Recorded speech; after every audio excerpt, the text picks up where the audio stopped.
오늘 구약에 있는 말씀 두 군데 그리고 신약에 있는 말씀 한 군데를 읽어드렸는데 말씀이 다른가요? 똑같은 말씀을 반복해서 얘기한 거죠. 하나님을 사랑하라, 그리고 내 이웃을 내 몸처럼 사랑하라. 정말 귀에 못이 박히도록 교회를 다니면서 들었던 얘기이고 우리가 그걸 삶 가운데 실천하려고 노력을 합니다. 구약과 신약 모두에 나온 걸 보면 그걸 잘 알 수 있고요. 예수님도 오늘의 말씀을 계명 중에 가장 큰 계명이라고 얘기하셨습니다. 오늘 마가복음 본문 바로 이전이 어떻게 시작되냐면 유대인 중에 한 서기관이 예수님께 찾아가서 이렇게 묻습니다. 모든 계명 중에 첫째 계명이 무엇이니까? 그러니까 계명이 많다는 얘기죠. 유대교에는 알려진 계명만 600여 개가 넘습니다. 그 600여 개 계명 중에서 어떤 계명이 가장 중요하고 가장 철저하게 가장 우선적으로 지켜야 되는지를 묻는 겁니다. 그 당시에 유대교 지도자들 사이에 계명 중에 이게 크다 저게 크다 말이 많았다고 합니다. 이 질문을 받고 예수님께서 정확하게 이렇게 얘기하십니다. 신명기 6장 4절에서 5절 그리고 레위기 19장 18절을 인용하면서 하나님 사랑과 이웃 사랑보다 더 큰 계명은 없다. 그러니까 이 두 가지를 가장 먼저 지켜야 한다. 너희들은 우리들은. 이스라엘 백성들도 그 이후에 신앙 고백이요 그리고 가장 교육적인 지침 쉐마로 따르고 있는 말씀이 오늘의 말씀입니다. 신명기 6장 4절에 신명기 6장이 이렇게 기록되어 있습니다. 오늘 내가 내게 명하는 이 말씀을 너는 마음에 새기고 내 자녀에게 부지런히 가르치며 집에 앉았을 때에든지 길을 갈 때에든지 누워있을 때에든지 일어날 때에든지 이 말씀을 강론할 것이며 너는 또 그것을 내 손목에 매어 기호를 삼으며 내 미간에 붙여 표로 삼고 또 내 집 문설주와 바깥문에 기록할지니라. 길게 기록되어 있지만 요약하면 그렇습니다. 하나님 이웃사랑을 너도 하고 너희 자손들도 하게 하라. 이게 이스라엘 사람들에게 있어서 가장 중요한 쉐마의 말씀입니다. 저도 이걸 실천한 적이 있습니다. 2004년에 제가 미국 위스콘신에서 연회에서 안수를 받을 때 그 연회는 특이하게 안수를 받는 사람이 가장 좋아하는 성경 말씀이나 꼭 반복해서 얘기하고 싶은 말씀을 스크린에 띄워준 적이 있습니다. 그때 제가 선택했던 말씀이 이렇습니다. I pray that I love God and people whom God loves. 하나님을 사랑하고 하나님이 사랑하는 사람을 사랑할 수 있도록 기도합니다. 오늘 말씀과 정확하게 일치하는 말씀이고 제 목회 여정 가운데 가장 중요한 다짐이고 여전히 실천하고 노력하는 말씀이기도 합니다. 저뿐만이 아니겠죠. 아마도 여기 신앙생활을 하는 모든 사람들에게 있어서 하나님 사랑과 이웃 사랑은 반드시 실천해야 하고 노력하고 있는 덕목이자 계명이기도 합니다.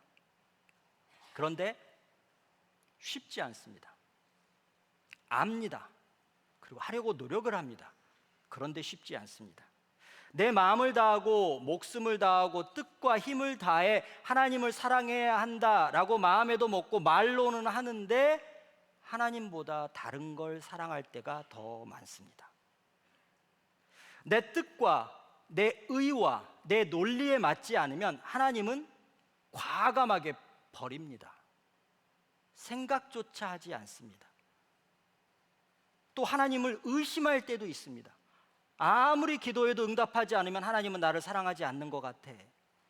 내가 하나님을 사랑하는 만큼 하나님은 나를 사랑하지 않는 것 같아.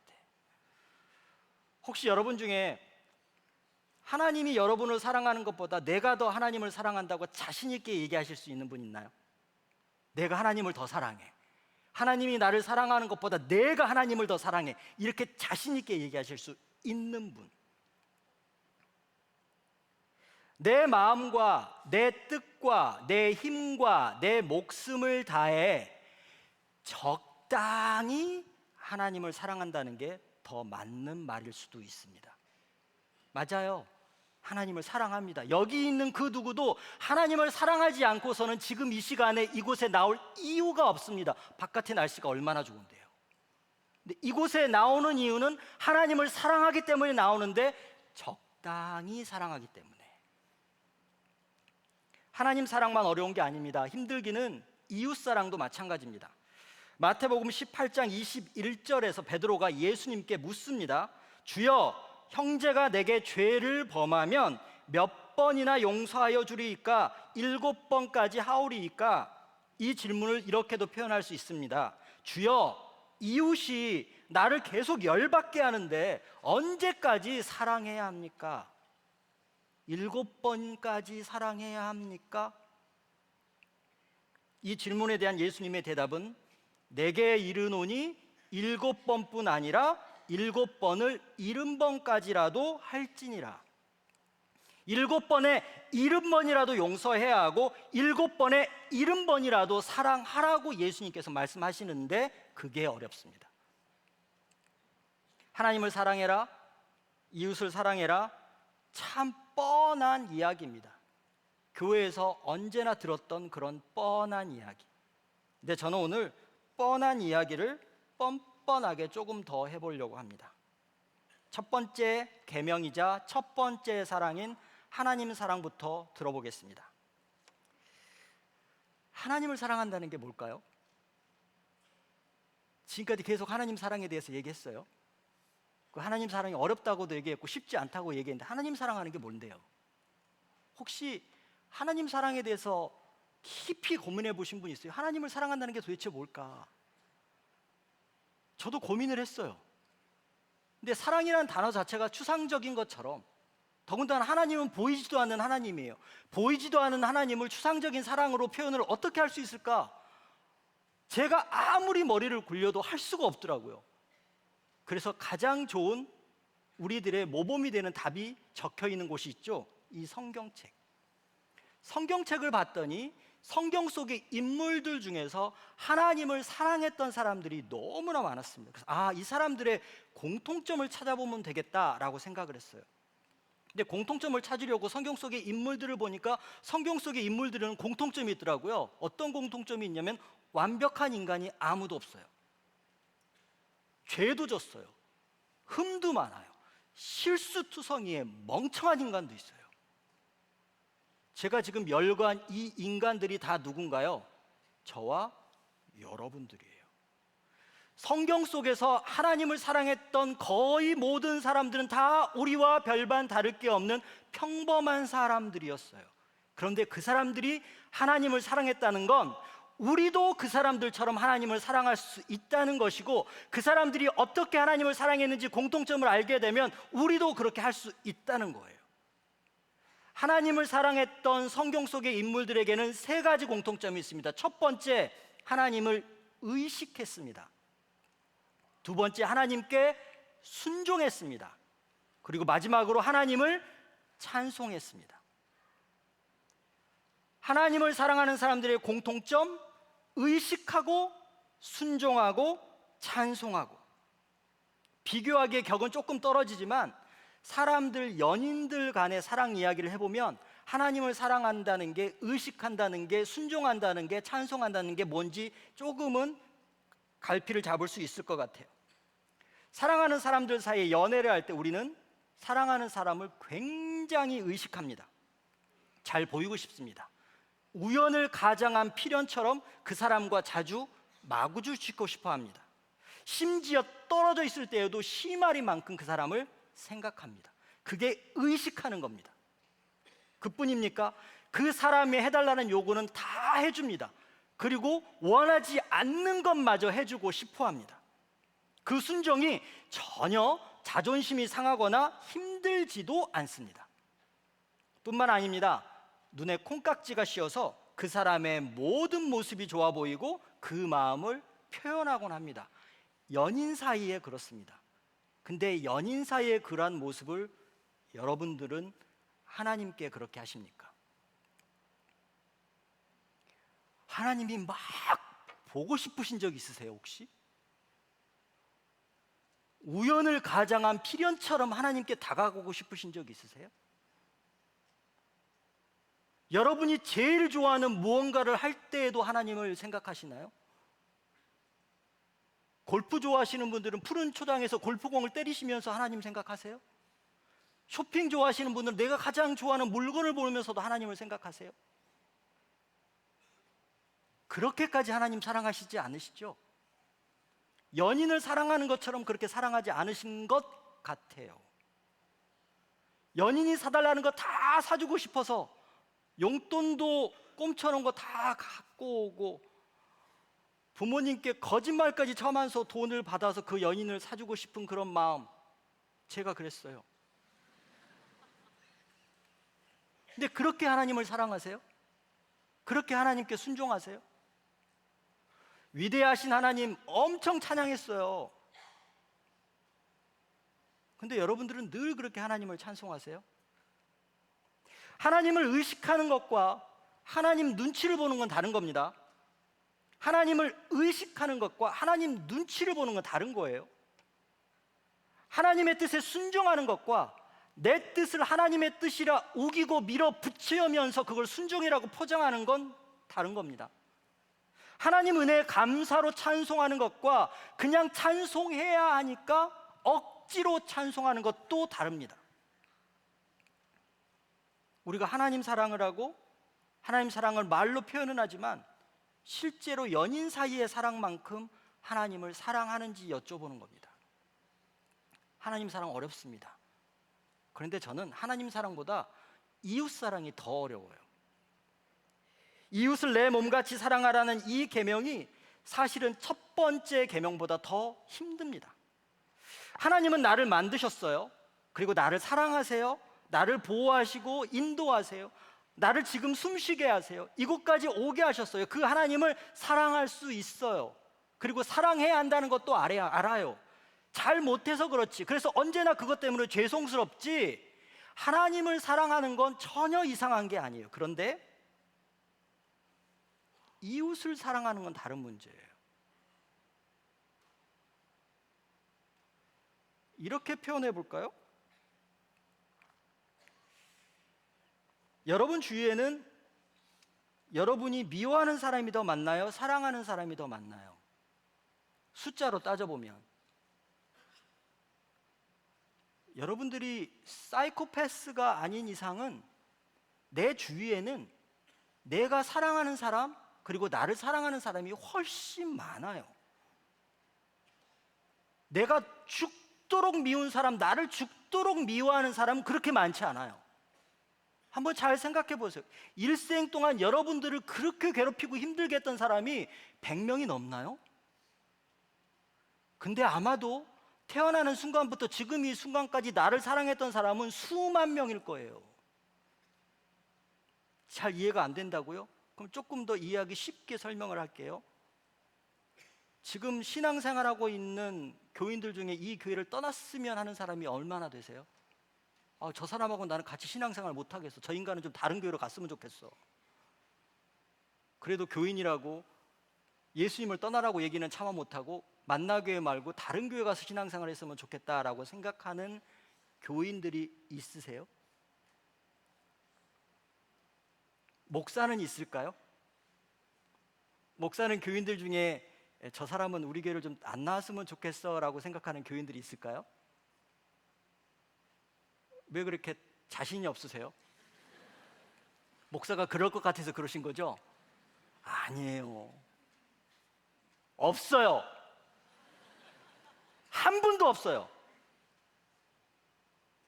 나 같은 인간을 하나님이 사랑하셨는데 어떻게 교인을 미워하고 교인을 나가라고 그래요? 말도 안 돼요. 적어도 우리 주변에는 내가 너무나 사랑하고 싶은, 보고 싶은, 그래서 신앙생활하고 싶은 이웃들이 훨씬 많아요. 근데 세상에 이런 사람이 있으면 참 좋은데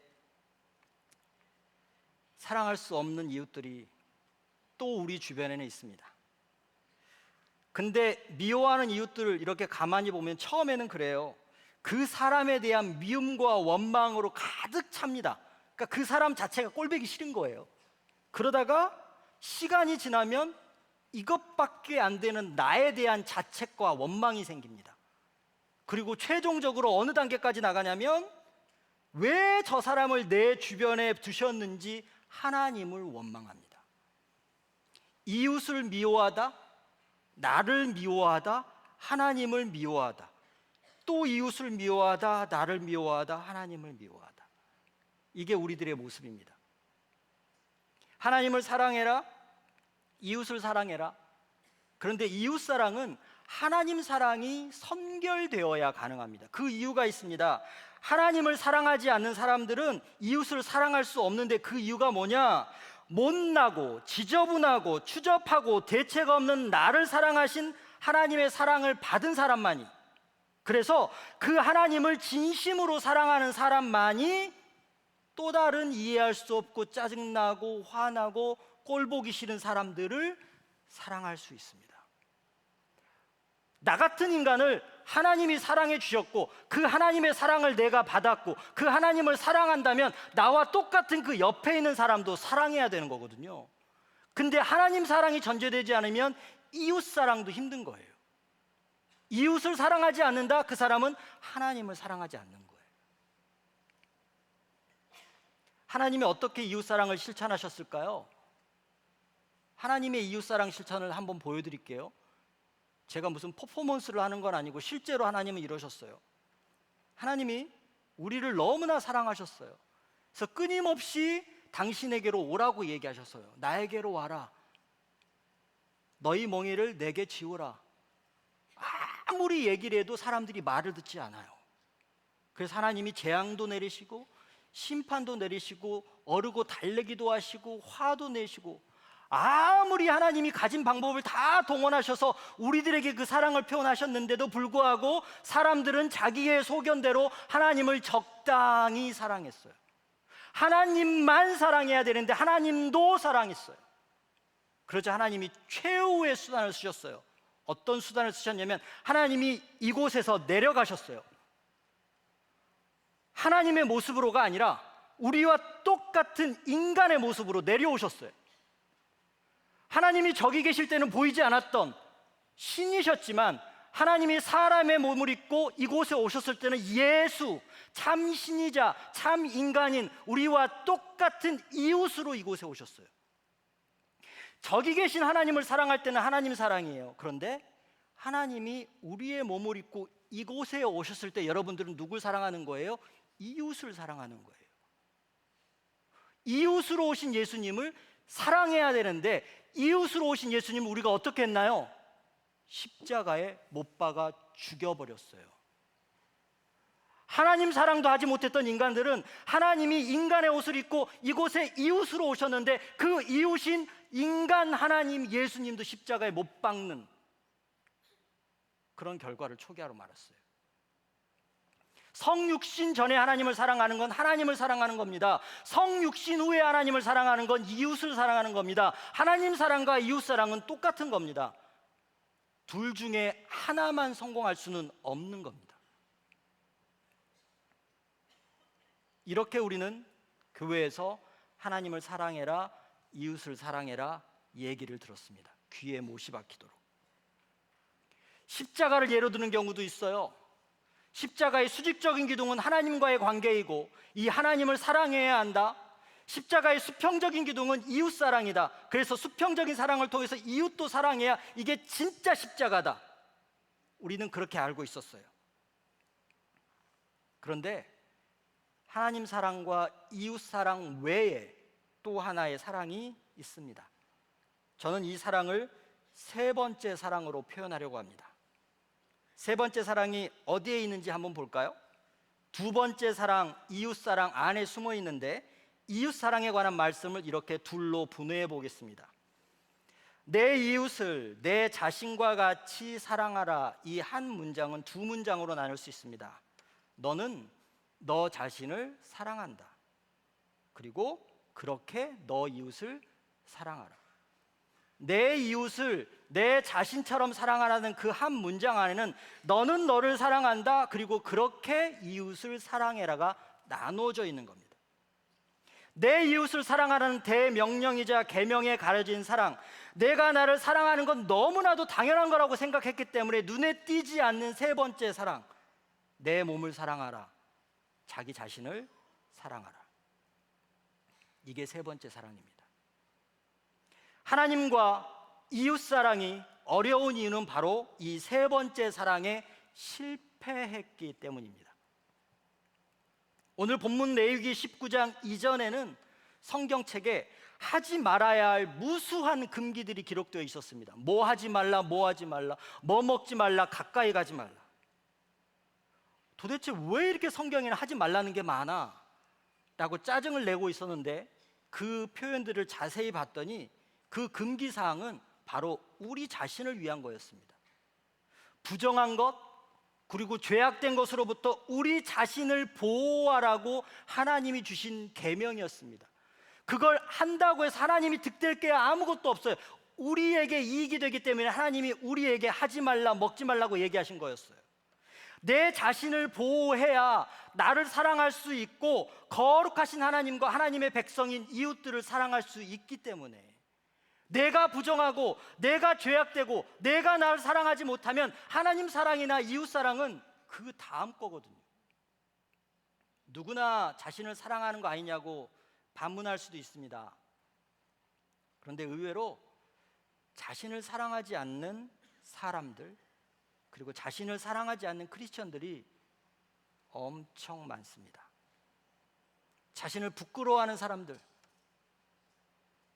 자신이 사랑받는 조체라는 것도 잃어버리고 사는 사람들, 잊어버리고 사는 사람들, 너무나 많은 사람이 자기를 사랑할 줄 모릅니다.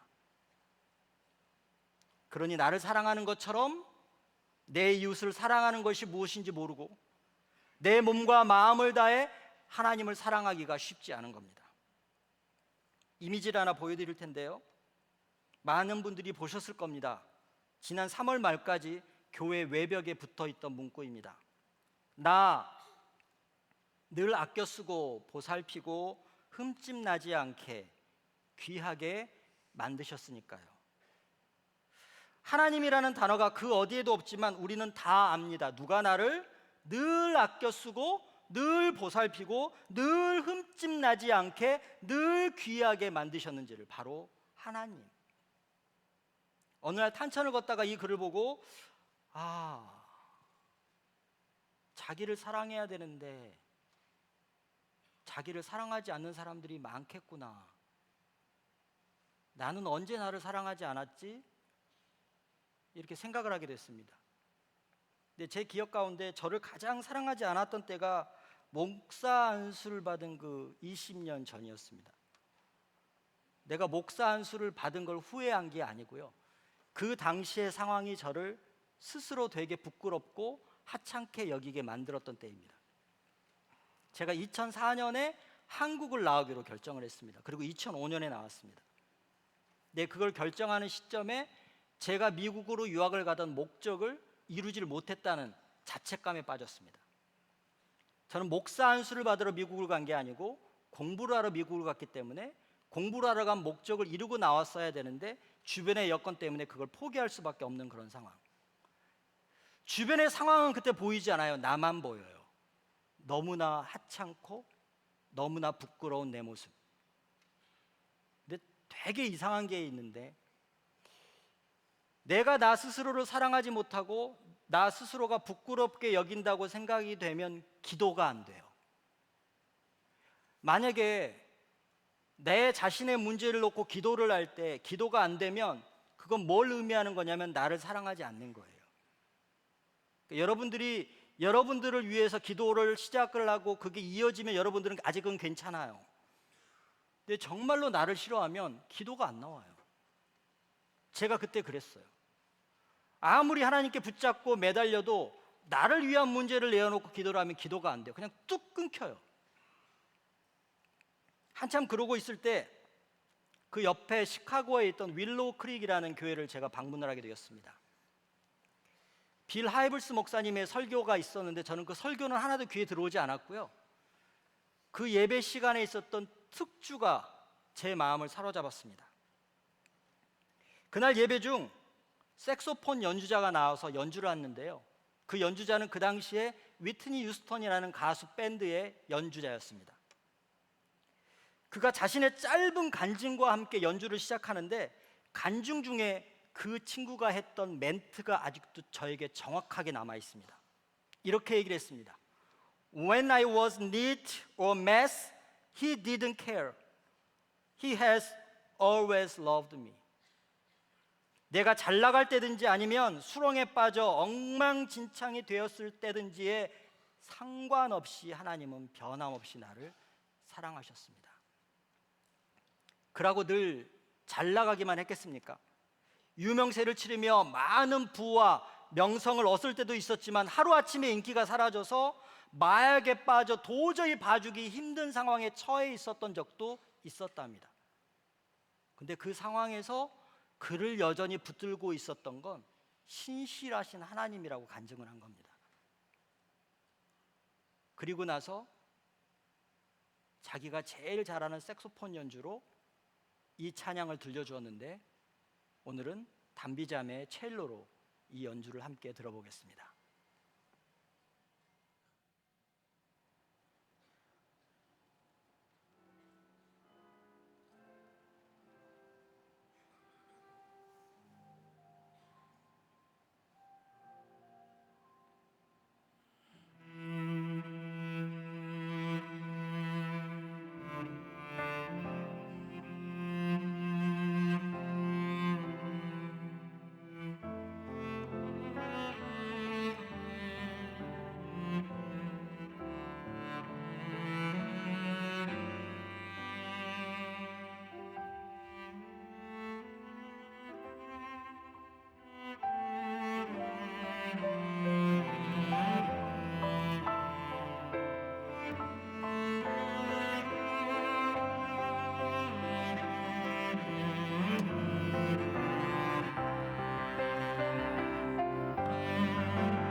그날 이후 제가 모든 가정의 신방을 갈 때 언제나 이 찬송을 부릅니다. 저에게 아마 신방을 받아보신 분들은 아시겠지만 393장 찬송을 언제나 합니다. 그 누구에게나 신실하신 하나님은 위대하시기 때문에. 20년 전이나 지금이나 저는 별로 그렇게 달라지지 않았습니다. 여전히 세상의 눈으로 보면 부도 명예도 없는 그런 사람, 그리고 목회에 성공해 본 적이 없는 그런 사람, 그럴듯하게 내세울만한 없는 저에게 무슨 사람들이 이렇게 무엇을 믿고 그렇게 당당하냐고 물어보면 이렇게 얘기합니다. 하나님이 나를 사랑하시니까. 사람들의 평판이 아니라 하나님이 나를 사랑하시니까. 내가 잘 나갈 때도 못 나갈 때도 멋질 때도 추할 때도 하나님은 저를 사랑하시니까. 가끔 지치고 힘들 때마다 하나님 앞에 나가면 하나님은 제 손을 잡아주시고 토닥토닥 거려주십니다. 그럼 도대체 자신을 어떻게 사랑할 수 있을까요? 하나님이 사랑하신다고 얘기하셨어요. 근데 하나님이 우리를 뭘로 사랑하신다고 얘기하셔서 우리가 스스로 그렇게 당당하게 얘기할 수 있을까? 제가 영상을 하나 보여드릴 텐데요. 지난 변화산 때 아마 담임 목사님께서 정말 보여드리고 싶으셨을 텐데 5만 원 내라고 할까봐 못 보내드린 영상이 있어요. 제가 그걸 오늘 보내드리겠습니다. 저는 5만 원 낼 필요가 없는 할아버지가 아니기 때문에 2살 박이의 해맑은 영상을 한번 보도록 하겠습니다. 가야지. 기술. 어딜 가? 아니, 그래. 교회? 응. 교회는 내일 가는 거야? 교회는 내일 가는 거야? 아니야. 오늘 가야 돼? 교회 가고 싶어? 교회 가서 뭐 하는데? 나는 얘들 오. 나는 언니 누구 딸이야? 아무 살 또 알았는데. 하나님 딸이야? 맞아. 예쁘고 귀여워서 보내드린 게 아닙니다. 마지막 얘기 때문입니다. 언니는 누구 딸? 여러분은 누구 딸? 여러분은 누구 아들? 부끄러우세요? 나는 2살이 아니기 때문에 저렇게는 못한다 이렇게 생각하시지만 하나님 앞에서 여러분들은 2살 배기만도 못한 거예요. 하나님이 여러분들에게 묻어요. 여러분은 누구 아들? 여러분은 누구 아들? 여러분은 누구 딸? 네. 하나님 아들이고 하나님 딸이니까 하나님께 사랑을 받는 거예요. 나를 내 잣대로 내 시선으로 바라보면 사랑할 수 있는 건덕지가 하나도 없어요. 근데 하나님이 나를 아들, 딸 삼아 주셨기 때문에 객관적인 잣대가 아니라 주관적인 하나님의 잣대로 우리를 사랑하시는 거예요. 동일하게 여러분들이 여러분들의 자녀를 객관적인 잣대로 보면 사랑할 수 있나요? 내 아들, 내 딸보다 훨씬 잘난 애들이 많은데? 근데 그 다른 애들보다 내 자녀가 더 예쁜 이유는 내 아들이고 내 딸이니까. 그래서 사랑하시는 거잖아요. 그래서 하나님이 우리를 사랑하시는 거거든요. 하나님의 아들이요 딸이라고 부르기 민망할 만큼 멋대로인 우리들, 죄를 짓다 망나니가 된 우리를 하나님께서는 그 아들을 직접 보내셔서 의롭다 하셨고 너를 사랑한다고 고백하셨기 때문에 우리는 하나님의 사랑을 받는 존재인 거예요. 혹시 이 자리에 오늘 자신이 너무나 싫은 분들이 계신가요? 남들과 비교하면서 못난 내 모습을 가리고 싶으신 분들이 있나요? 사람들이 착각하는 게 있는데요. 내 자신이 너무 부끄럽고 내 자신이 너무 못났다고 생각하는 걸 자존감이 낮거나 자기 비하라고 생각하는 사람들이 많아요. 일정 부분은 맞아요. 그런데 진짜로 그런 분들에게 문제는 뭐냐면 하나님에 대한 믿음이 없는 거예요. 하나님이 분명히 나를 사랑하신다고 얘기하셨어요. 그게 우리가 가지고 있어야 될 믿음인데 하나님이 사랑하신다는 나를 왜 내가 안 사랑해요? 뭔데?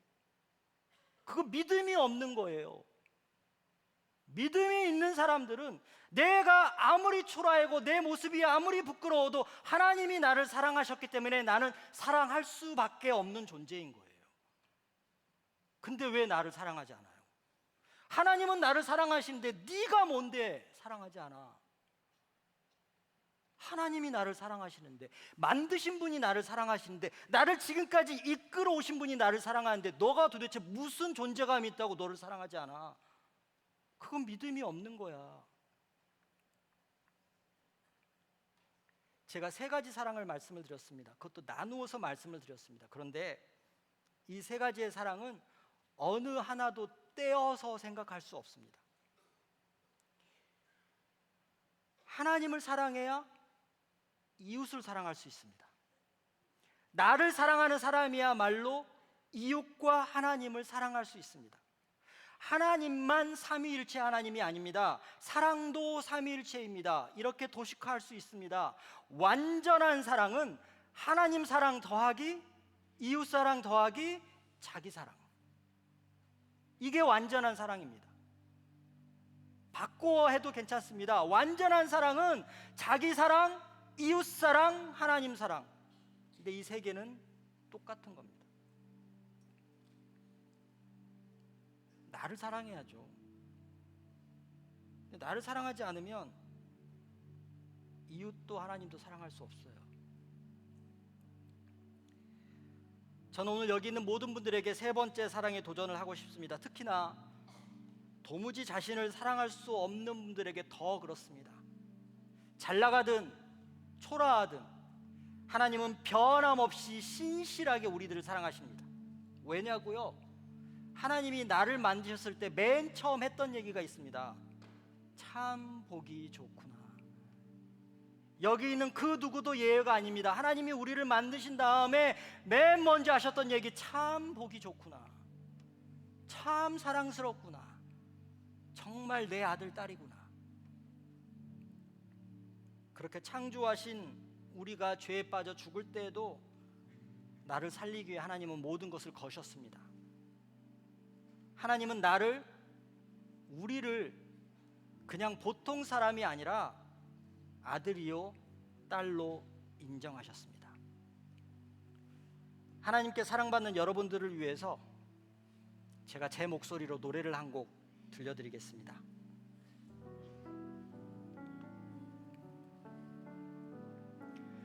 당신은 사랑받기 위해 태어난 사람, 당신의 삶 속에서 그 사랑 받고 있지요.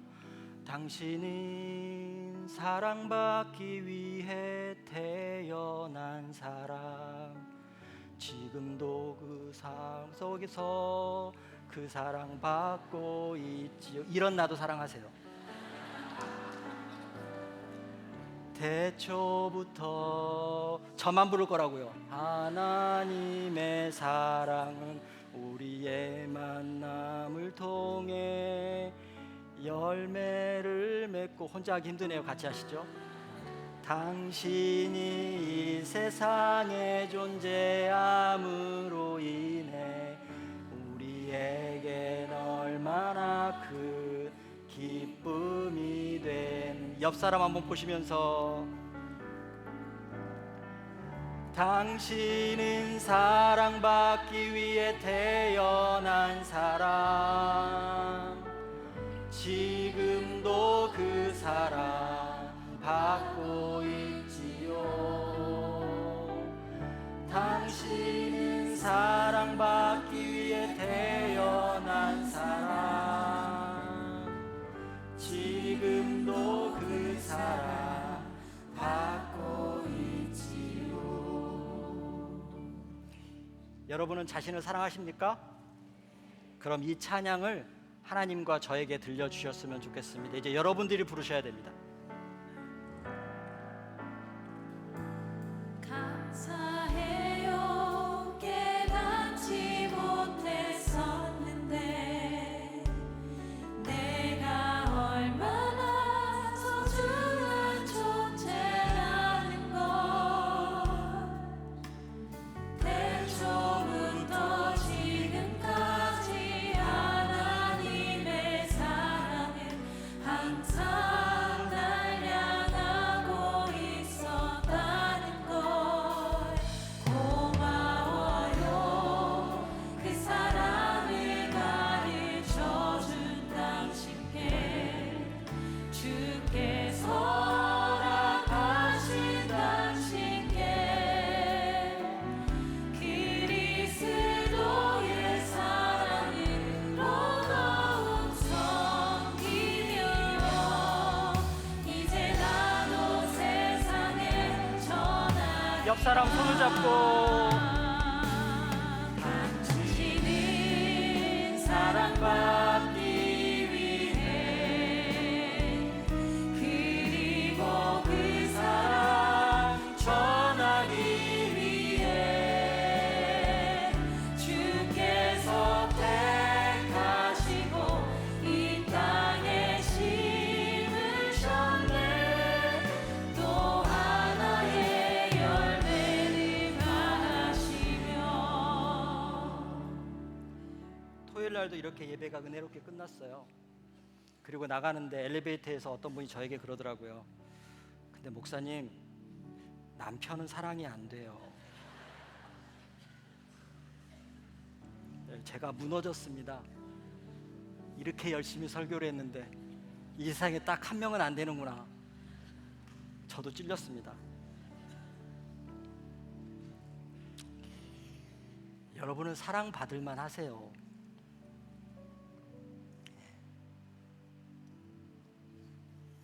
힘든 것 때문에 나를 사랑하지 못하는 것 안 하셨으면 좋겠어요. 사랑받기 위해 태어났잖아요. 우리가 수천 년 사는 사람들도 아니고 나 하나 사랑하지 못하면서 누굴 사랑하겠어요? 모든 사랑의 출발점은 나를 사랑하는 겁니다. 나를 사랑해야 이웃을 사랑할 수 있고 남편을 사랑할 수 있고 그리고 하나님을 사랑할 수 있습니다. 기도하겠습니다. 하나님 참 감사합니다. 저를 사랑해 주셔서 감사합니다. 그리고 그 사랑을 고백해 주셔서 감사합니다. 그 고백으로 예수님을 보내주셔서 감사합니다. 그 사랑을 깨닫게 하시니 감사합니다. 나를 사랑하고 이웃을 사랑하고 하나님을 사랑함으로 완전한 사랑을 이루는 하나님의 아들과 딸이 될 수 있도록 인도하여 주세요. 우리는 그냥 평범한 내가 아니라 하나님이 자녀 삼아 주신 하나님의 아들이요 딸입니다. 그 자긍심 그리고 그 기쁨 그 감사함을 가지고 이 세상을 복되게 살아가는 하나님의 아들 딸들이 다 될 수 있도록 인도하여 주시옵소서. 지금은 우리 구주 예수 그리스도의 은혜와 하나님 아버지의 사랑하심과 성령님의 인도하심이 나를 사랑하고 이웃을 사랑하고 하나님을 사랑하고 이웃을 사랑하고 나를 사랑하기로 결단하는 우리 모두들 가운데 이제로부터 영원까지 함께 하시기를 간절히 축원하옵나이다.